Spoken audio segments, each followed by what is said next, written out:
Will, Bitcast, Subnet 93. How do you personally explain Bittensor to new people? Well, Bittensor it's a whole new way to build a company. It's a new engineering paradigm. It's a new startup ownership paradigm, funding paradigm. It's all about building a startup around key principles of decentralization, permissionless. So there's a lot of different ways to look at it. You can look at it from a technical point of view. It's also a strong community. It's a culture in which to build.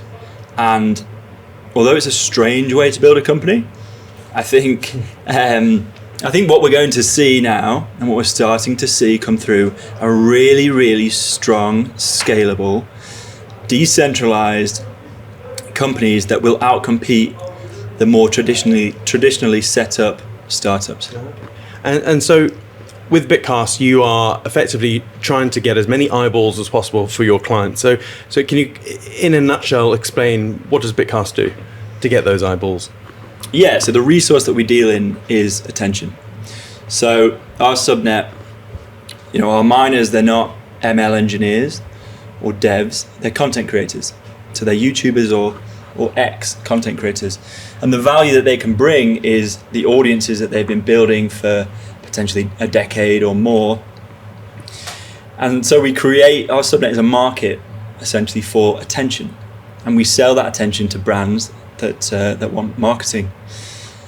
So high level is a brand comes to us with some marketing objectives. We write a content brief, we publish that, and then we have an automated system to orchestrate content creators to meet the requirements, and we use AI to validate and reward. And how's it been going for your clients so far? Very good. Yeah, very, very good. We started initially with Bittensor Subnets, just our neighbors in the ecosystem. We've now progressed all the way to marketing for some of the biggest brands in Web3, exchanges, prediction markets, all sorts of things. And we're getting really, really good results. It turns out distributed marketing with lots of small audiences is a lot more effective than, say, paying one big KOL or YouTuber.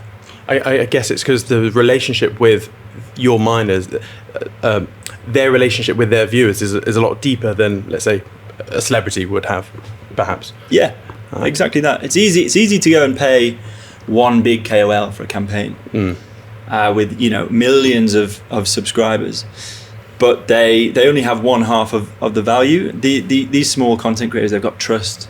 If you're subscribed to a YouTuber and they only have 10,000 subscribers, you're much closer to them and you trust them, and there's a level of authenticity. That's what we tap into.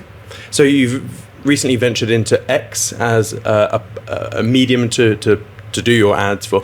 Yeah. What's next? Like, where's Bitcast going next? We have lots of ideas, to be honest, loads and loads of ideas.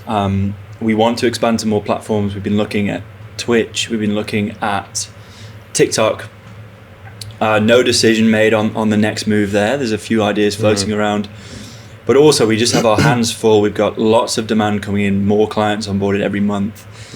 Yes. So we also want to just continue to develop what we have and become a dominant marketing solution within Web3 on the platforms that we're on.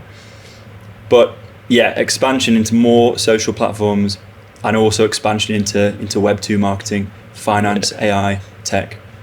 Amazing. And last question, where do you see Bittensor going? What stokes you up the most about Bittensor and its future? It's a very good question. A lot of things. I think where I see it going is it will be subnet led. Bittensor itself is, they're not. I don't see Bittensor becoming a household name ahead of a subnet or a group of subnets becoming a household name. And I think we're just watching all of these startups, the top ones, all come through similar stages of development at similar times. We're seeing real traction. And I think slowly at first and then all at once. I think a couple of these subnets are about to pop off.